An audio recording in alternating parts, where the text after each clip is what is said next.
நித்திய ஜீவன் கர்த்தராகிய இயேசு கிறிஸ்து ஊழியத்தின் சார்பாக வழங்கப்படுகிற கடைசி எக்கால எதிரொலி செய்திக்கு கர்த்தர் இயேசு கிறிஸ்துவின் பரிசுத்த நாமத்தில் உங்கள் எல்லாரையும் வாழ்த்தி வரவேற்றுக் கொள்கிறோம்.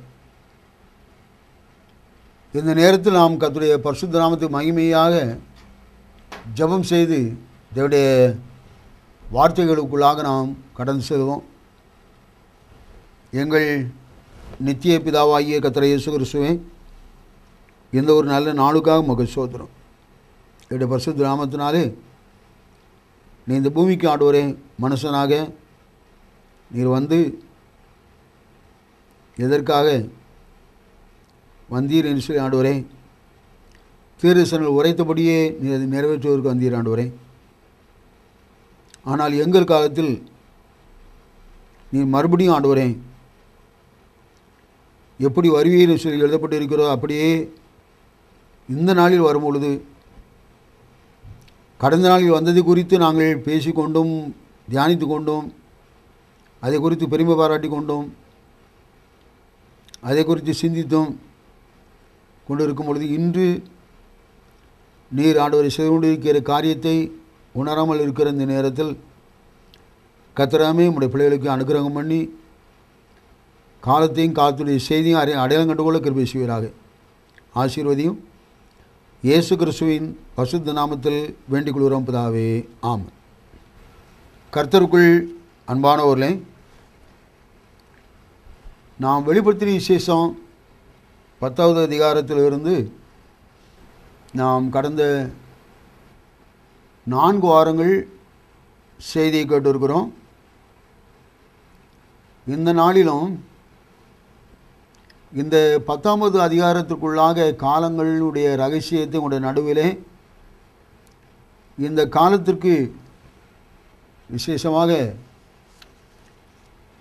இந்த கிறிஸ்மஸ் காலங்களை எல்லாரும் கொண்டாடி கொண்டு இருக்கிற இந்த நேரத்தில் அதனுடைய சம்பவமாக இணைத்து நான் சில காரியத்தோட நடுவிலே செய்தியை கொடுத்து பிந்தின பகுதியை 10வது அதிகாரத்தினுடைய ரகசியத்துள்ளாக நாம் அங்கே சிந்தித்து நாம் ஜெபம் செய்வோம். முதலாவதாக இந்த 10வது அதிகாரத்தில் நம்முடைய ஆண்டவராய் இயேசு மேகத்தில் வருகிறார். இந்த புதிய ஏற்பாட்டினுடைய ஆரம்பமும் முடிவும். இந்த புதிய ஏற்பாட்டினுடைய புஸ்தகம்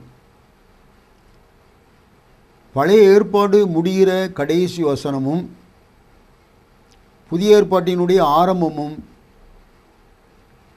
அந்த கடைசி வசனத்தில் சொல்லப்பட்டிருக்கிறது. மல்கியா 4:6. இந்த நாளினுடைய செய்திக்காக நான் முதலாவதாக அந்த காரியங்களை குறித்து அதிகமாக பேசாமல் கர்த்தர் இயேசு கிறிஸ்துவானுடைய இந்த புதிய ஏற்பாட்டினுடைய 3 கோணத்தினுடைய நடுவிலே முதல் பகுதியில் நான் எடுத்துக்கொள்ள நான் விரும்புகிறேன். நம் கர்த்தருக்குள் அன்பானவர்களே, முதல் வருகை 2வது வருகை என்று சொல்லி அங்கே பேசப்படுவதை நீங்கள் அறிவீர்கள். ஆண்டவராகிய தேவன் அவர் வந்து தேவனே இந்த பூமிக்கு வந்தார். ஏன் வந்தார் என்றால் பாவிகளை ரட்சிக்க அப்படி இப்படின்னு இப்படி இல்லாமல் பேசுவாங்க, இருக்கட்டும். விசேஷமாக பூமியிலே தேவனை ஒருவரும் ஒரு காலம் கண்டதில்லை. தேவன் எண்ணப்பட்ட அந்த இடத்திற்கு இயேசு கிறிஸ்து வருவதற்கு முன்பு அந்த தெய்வீக இடத்தை ஆண்டவர் மோசே முதலான தீர்க்கதரிசிகள் மூலமாக பேசியும் தரிசனம் கொடுத்தும் கிறிஸ்துவாக வந்தும் தேவதூதனைப் போல வந்தும் தம்மை வெளிப்படுத்தி கொண்டே இருந்தார். அதிலுள்ள விசுவாசிகள் யெகோவா என்கிற நாமத்தில் தேவனை அறிந்து கொண்டே வந்தார்கள். ஆனால் தேவன் என்கிற அந்த ஸ்தானத்தை குறித்து பூமியில் உள்ள மக்கள் எல்லாரும் தேடின பொழுது அநேக உருவ வழிபாடுகள் தோன்றலாயின. விஸ்தாரம் பேசலை. அநேக உருவ வழிபாடுகள் தோன்றலாயின. இதைத்தான் நாம் எசேக்கியேல் 28வது அதிகாரம் 2ஆம் 3ஆம் வசனத்தில் நாம் வாசிக்க முடியும். அப்பொழுது மனிதர்கள் தங்களை தேவர்களாக கடவுளாக எண்ணி கடவுள் என்பதற்குரிய காரியத்தை உலகத்திற்குள் வெளிப்படுத்தினார்கள். ஆயினும் தேவனும் தம்மை மனிதனாக்கி கொண்டு வந்து அவர்களைப் போலவே உபவாசித்து தம்மை தேவனாக காண்பித்து தேவன் என்பதே தான் என்று சொல்லி யோவான் 8:24 தம்மை வெளிப்படுத்தினார். நானே அவர் என்று நீங்கள் விசுவாசியாவிட்டால் இந்த பாவங்களிலே சாவீர்கள் என்று சொன்னார். நம் கர்த்தருக்குள் அன்பானவர்களே, முதல் பாவம் பரலோகத்தில் ஏற்பட்டது. 2வது பாவம் ஏதேன் தோட்டத்தில் வந்தது. முதல் பாவம் தேவனுக்கு விரோதமாய் ஏற்பட அங்கே ஆரம்பித்த லூசிபருடைய ஆராதனை. முதல் பாவம் ஆராதனை. 2ஆம் பாவம் விபச்சாரமாகிய ஏவாளின் விழுந்து போன சம்பவம். அந்த சம்பவத்திற்கு தான் ஆண்டவராய் இயேசு கல்வாரி சிலுவையிலே மரித்தார். ஆகையினால் பிரியமானவர்களே, இப்பொழுது நாம் முதலாவது பார்ப்பது இயேசு பூமிக்கு வந்த காரியத்திலே முதல் பகுதி நாம் சற்று சிந்தித்து கொள்வோம். நான் இன்று இந்த 10ஆம் அதிகாரத்தினுடைய காரியத்திற்கு சற்று அங்கே வெளியே நின்று அதோடு இணைத்து இந்த செய்தியை நான் அங்கே உடைய நடுவில் நான் வைக்கிறேன். இயேசு கிறிஸ்துவானவர் பூமியிலே பிறந்து அவர் வந்தபொழுது எதற்காக வந்தார் என்கிற காரியத்தை நாம் லூக்கா சுவிசேஷம் 4வது அதிகாரம் 17வது வசனம் முதல் 21வது வசனம் வரைக்கும் நாம் ஒரு காரியத்தை வாசிக்கிறோம்.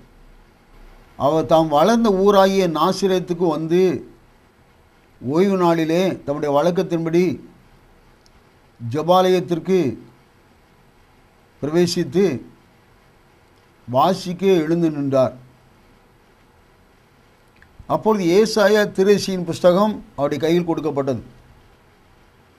இன்றைய தினம் தேவாலயங்களில் முதல் பாடம் பழைய ஏற்பாடு, 2ஆம் பாடம் புதிய ஏற்பாட்டில் வாசிப்பது போல அக்காலத்தில் முதல் பகுதி ஆதியாகமும் யாத்திராகமும் லேவியராகமும் எண்ணாகமும் வாகமத்திலிருந்து ஒரு புஸ்தகம் வாசிக்கப்படும். நியாயப்பிரமாணத்தில் இருந்தும் திருசனம் சங்கீதங்களிலிருந்து 2ஆம் பகுதி வாசிக்கப்படும். அப்படிப்பட்ட ஆராதனையில் கர்த்தர் இயேசு கிறிஸ்துவுடைய கையிலே ஒரு நாள் பாட வாசிக்கும்படியாக ஏசாயா தீர்க்கதரிசியின் புஸ்தகம் கொடுக்கப்பட்டது. அப்பொழுது அவர் ஏசாயா 61வது அதிகாரத்தை எடுத்தார். ஏசாயா 61வது அதிகாரத்தை எடுத்து அதில் முதல் வசனத்தையும் அடுத்த வசனத்தில் பாதியையும் வாசித்து காண்பித்தார்.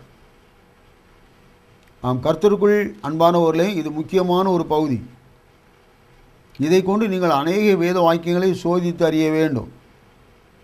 இதை போன்று எங்கெல்லாம் இருக்கிறது என்று சொல்லி. ஏனென்றால் இதை போன்ற ஒரு இடரல் மல்கியா 4ஆம் அதிகாரம் 6ஆம் வசனத்தில் இருந்து யோவான் ஸ்நானனுடைய ஊழியத்தில் இருக்கிறது. பாருங்க, நம்ம நடுவில் கிறிஸ்துமஸ் செய்தி கொடுக்கலான்னு வந்தாலும் சத்தியத்தை நான் பேச வேண்டியிருக்கு. இப்படி அறியாத காரணத்தினால்தான் ஏதோ அரைச்சமாகவே அரைத்து கொண்டு இருக்கிறார்கள். ஏசாயா 61வது அதிகாரத்தை எடுத்து முதல் வசனத்தையும் 2ஆம் வசனத்தையும் அங்கே 3ஆம் வசனத்திலும் வாசித்து 2ஆம் வசனத்தில் பாதி வரைக்கும் தான் வாசிக்கிறார். 2ஆம் வசனத்தில் கர்த்தருடைய அனுக்கிரக வருஷத்தையும் என்று வாசித்து அவர் முடித்துவிட்டு பாருங்க, இங்கே 19 வசனம், லூக்கா 4:19, கர்த்தருடைய அனுக்கிரக வருஷத்தை பிரசித்தப்படுத்தவும் என்னை அனுப்பினார் என்று அந்த பாதி வசனத்திலே வாசித்து முடித்து விட்டார். அடுத்த பாதி என்ன சொல்கிறது என்றால், நம்முடைய தேவன் நீதியை சரிக்கட்டும் நாளையும் கூறவும் என்று சொல்லி இருக்கிறது. நீதியை சரிகட்டுகிற நாளை அவர் வாசிக்கவில்லை. ஏனென்றால் இயேசுவாக வந்திருக்கிற பொழுது அவர் நீதி செய்ய வரவில்லை, அவர் ரட்சிக்க வந்திருக்கிறார். அது வரைக்கும் வாசித்தார். கர்த்தருடைய ஆவியானவர் என் மேல் இருக்கிறார், சிறுமைப்பட்டவர்களுக்கு சுவிசேஷத்தை அறிவிக்க கர்த்தர் என்னை அபிஷேகம் பண்ணினார், இருதயம் நொறுங்குண்டவர்களுக்கு காயங்கட்டுதலையும், அதுதான் அவர் அழைத்தார். வருத்தப்பட்டு பாரம் சுமக்கிறவர்களை நீங்கள் எல்லாரும் என்னிடத்திற்கு வாருங்கள், நான் உங்களுக்கு இளைப்பாறுதல் தருவேன் என்று சொல்லி இருதயம் நொறுங்குண்ட கர்த்தருக்குள் அன்பானவர்களே, குஷ்டரோகிகள் குஷ்டரோகத்தினாலே மனம் நொந்து ஊருக்குள் பிரவேசிக்க முடியாதபடிக்கு எல்லாரும் ஏளப்பட்டு அப்படிப்பட்ட நொறுங்கின இருதயம் உள்ளத்தோடு இயேசுவே தாவீதின் குமாரனே எங்களுக்கு இறங்கும் ஒரு செய் மனவேதனையினாலே கத்தினார்கள் குஷ்டரோகிகள். நாயினோர் விதவையினுடைய மகன் கர்த்தருக்குள் அன்பானவர்களே, ஒரு விதவை, ஒரே ஒரு குமாரன், அவனும் மரித்து போனான். அவரோடு இளமை விதவை அங்கே இளம் வயதுள்ளவளாக இருந்து புருஷன் இருப்பானே ஆனால் இன்னொரு குழந்தையை பெற்றுக்கொள்ள முடியும் சொல்லி இருந்திருக்கும். புருஷனும் மரித்து போனான், ஒரே ஒரு மகன், அவனும் மரித்து போனான். பாடைக்கு பின்னால் அழுது நொறுங்கினவளை வந்து கொண்டிருக்கிறாள். இருதயம் நொறுங்குண்டதற்கு காயங்கட்டுதலை கூற அவள் அழுகிறதை கண்டு இயேசு மனதுருகி பாடையை நிறுத்தி, வாலிபனே எழுந்திரு என்று சொன்னார். அந்நேரத்தில் தானே மரித்து போன இந்த வாலிபன் எழுந்தான். இருதயம் நொறுங்குண்டவர்களுக்கு காயங்கட்டுதல். அப்படியே வானம் பூமி ஒளிந்தாலும் இந்த வேத வாக்கியத்துடைய வல்லமை ஒளியாது. ஆகினாலும் இன்றும் இந்த வேத வாக்கியங்களை குறித்து நாம் பேசி கிறிஸ்துவுக்கு நேராக நம்முடைய மனம் திரும்பும் பொழுது நம்முடைய காயங்களும் மனக்காயங்களும் மனவேதனைகளும் சஞ்சலங்களும் துன்பங்களும் நம்முடைய இருதயம் உடைவது போல மனக்காயம் ஏற்படுவதற்கு நம்முடைய வாழ்க்கையில் என்னென்ன காரியங்கள் இருக்கிறதோ அவைகள் மன்னிக்கப்படுகின்றன.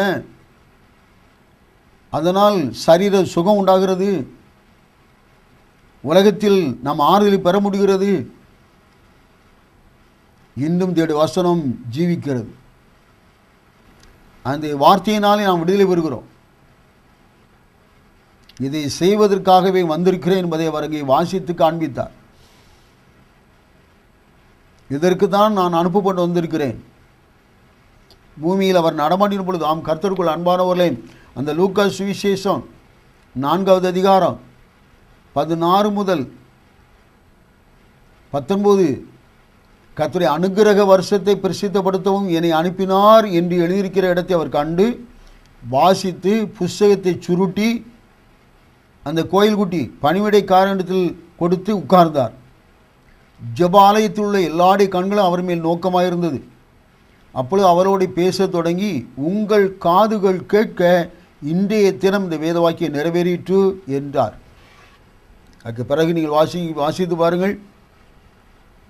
கர்த்தருக்குள் அன்பானவர்களே, அங்கே தொடர்ந்து சொல்கிறார். எலியாவின் நாட்களில் 25 எலியாவின் நாட்களிலே 3 வருஷம் 6 மாதம் பஞ்சம் இருந்தது. இஸ்ரவேலருக்குள் அநேக விதவைகள் இருந்தார்கள். ஆகிலும் சீதோன் நாட்டில் உள்ள சரப்தா எனப்பட்டதான ஊரில் இருந்த ஒரு விதவை நடத்திற்கு தான் அவள் அனுப்பப்பட்டானே இல்லாமல் இன்னும் மற்ற ஒருத்தி நடத்திற்கு அனுப்பப்படவில்லை. கர்த்தருக்குள் அன்பானவர்களே, இந்த பஞ்சத்தின் காலத்தில் எத்தனையோ விதவைகள் இஸ்ரவேல் நாட்டுக்குள் இருந்தார்கள். எல்லா விதவைக்கும் ரட்சிப்பு கிடைக்கவில்லை. எல்லா விதவையினுடைய வீட்டிலும் இருக்கிற மாவும் எண்ணெயும் குறைந்து போகவில்லை. இந்த ஒருத்தியினுடைய வீட்டில் மாத்திரம்தான், இந்த விதவையினுடைய வீட்டில் மாத்திரம்தான் எலிசா போய் அந்த அடையையும் அந்த மாவையும் அந்த கோதுமையில் செய்யப்படுகிற அந்த அடையை என்ன எனக்கு முதலாவது தான், அப்படியே அவள் கொடுத்தாள். அதற்காக அவருடைய வீட்டில் அந்த எண்ணெயும் அந்த மாவும் அப்படி இல்லாமல் போகவில்லை. அவள் எடுக்க எடுக்க அந்த பஞ்சம் முடிகிற வரைக்கும் அவருடைய வீட்டிலே எண்ணெயும் மாவும் குறைவில்லாமல் அது நிறைவாகி கொண்டே இருந்தது. அப்படியே எலிசா தீர்க்கதரிசியுடைய காலத்தில் எத்தனை குஷ்டரோகிகள் இருந்தார்கள். இஸ்ரவேல் நாட்டுக்குள் எத்தனை ஆயிரக்கணக்கான பேர்கள் இருந்திருக்கலாம். இன்றைக்கும் அப்படியே. ஆனாலும் நாகமான் எனப்பட்ட அந்த ஒரு குஷ்டரோகியுடைய குஷ்டரோகம் தான் சுகமாகியது. கர்த்தருக்குள் அன்பானவர்களே, இயேசுவானவர் செய்த ஒவ்வொரு அற்புதத்திற்கும் பின்னதாக ஒரு சத்தியம் இருக்கிறது. அவர் 5 அப்பங்களை கொண்டு 5000 பேரை சாப்பிட வைத்துவிட்டு மறுநாள் அவர் அங்கே அற்புதம் செய்வதாக எல்லாரும் எண்ணி வந்தார்கள். ஆனால் அற்புதம் செய்யவில்லை. ஏன் செய்தார்? கூட்டத்தை கூட்டுவதற்காக. அட்வர்டைஸ்மெண்ட், விளம்பரம். இந்த அற்புதத்தின் விளம்பரத்தினால் கூட்டம் கூடினது. கூட்டம் கூடின பொழுது செய்தியை கொடுத்தார். அந்த செய்தி தான் முக்கியமே தவிர அற்புதம் அல்ல.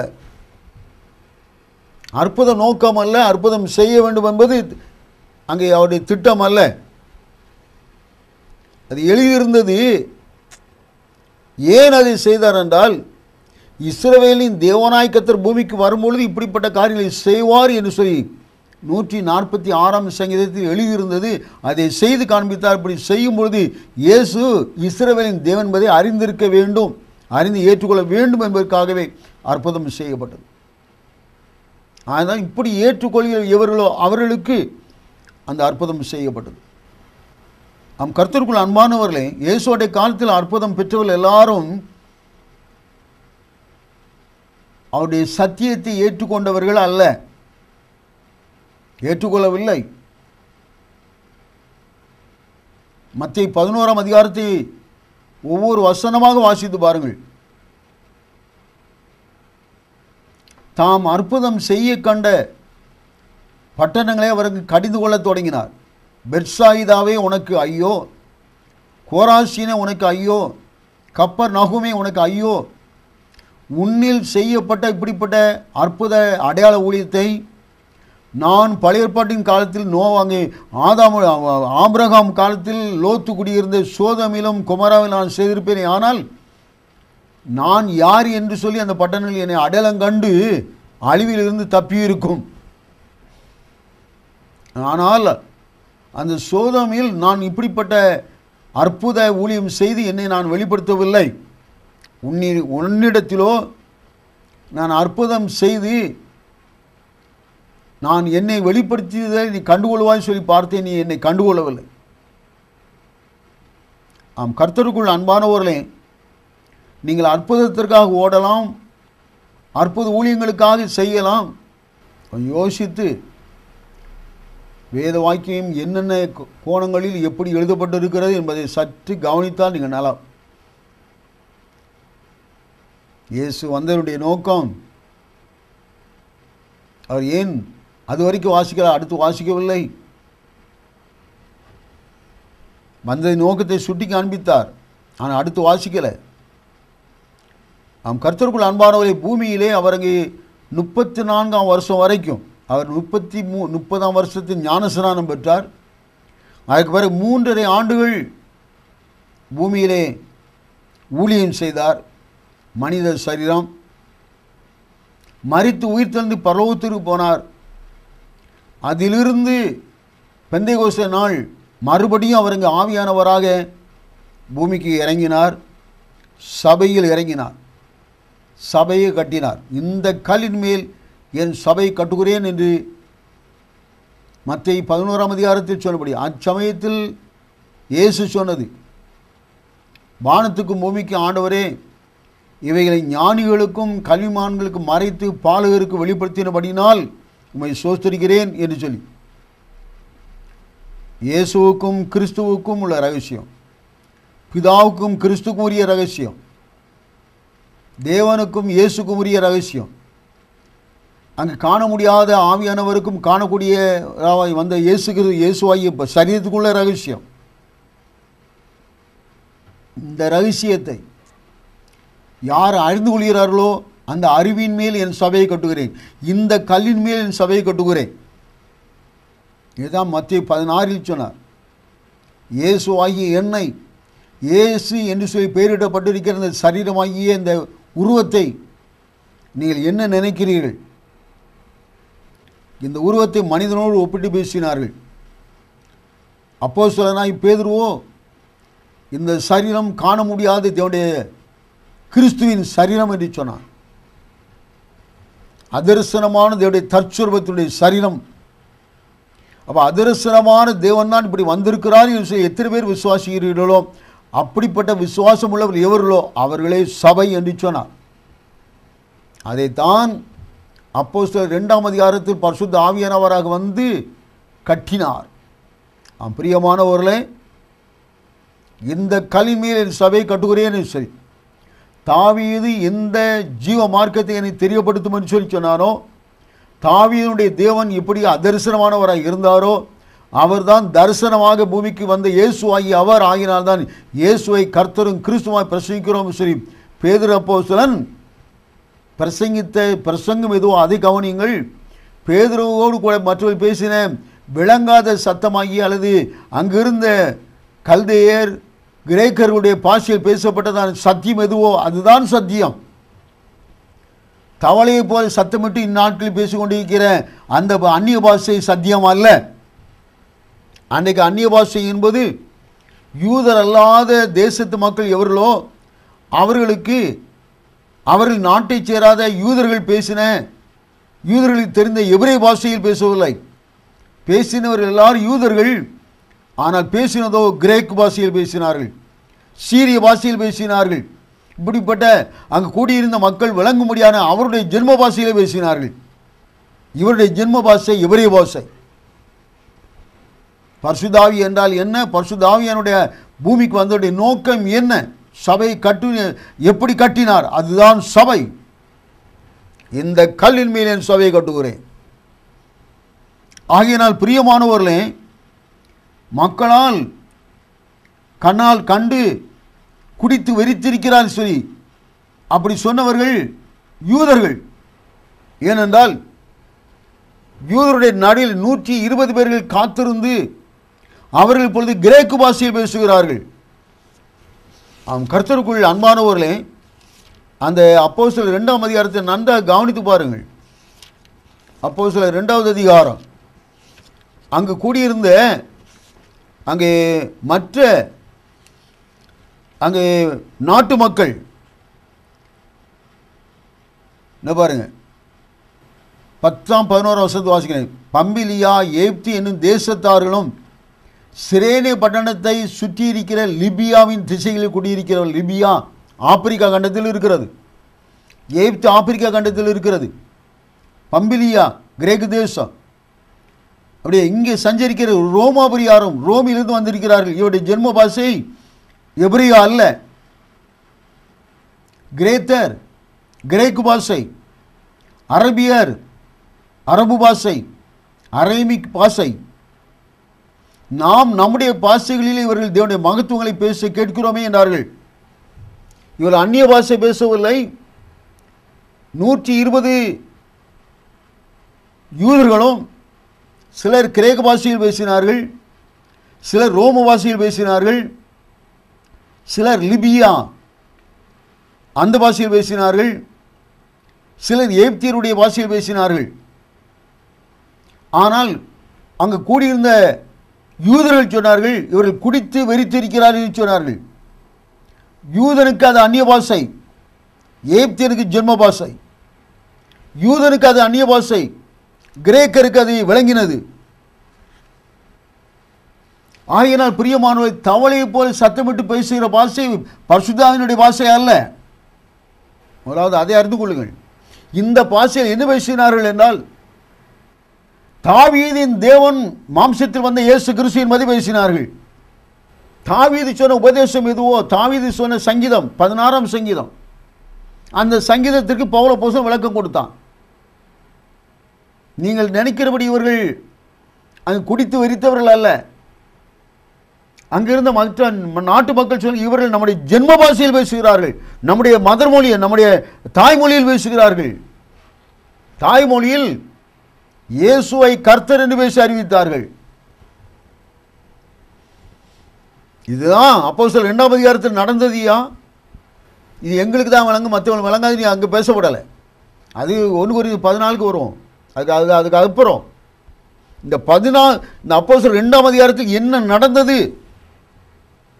தவளை பாஷை பேசினாங்களா? தவளையை போல், தவளை கத்துவது போல, அதான் வெளிப்படுத்தி செய்தி சொல்லப்பட்டு இருக்கிறது.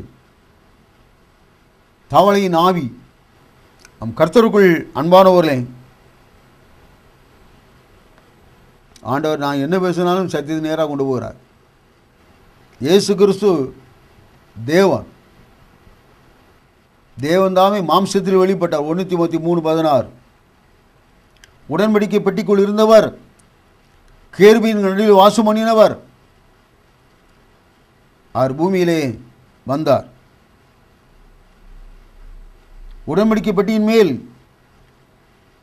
பெட்டிக்குள் இருந்து பேசின தேவன், அதரிசனமான தேவனுடைய தற்சொரூபம் கர்த்தராகிய இயேசு கிறிஸ்து. பிரியமானவர்களே, அவர் பூமிக்கு வந்து நறுங்குண்ட இருதயம் உள்ள மக்கள் எல்லாரையும் அல்ல, அதான் சொல்லப்பட்டு இருக்கிறது.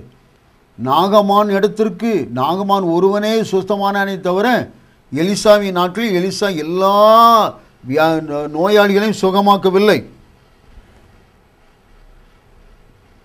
எத்தனையோ ஆயிரக்கணக்கான விதவைகள் இருந்தார்கள், எல்லா விதவையும் அவர் போஷிக்கவில்லை.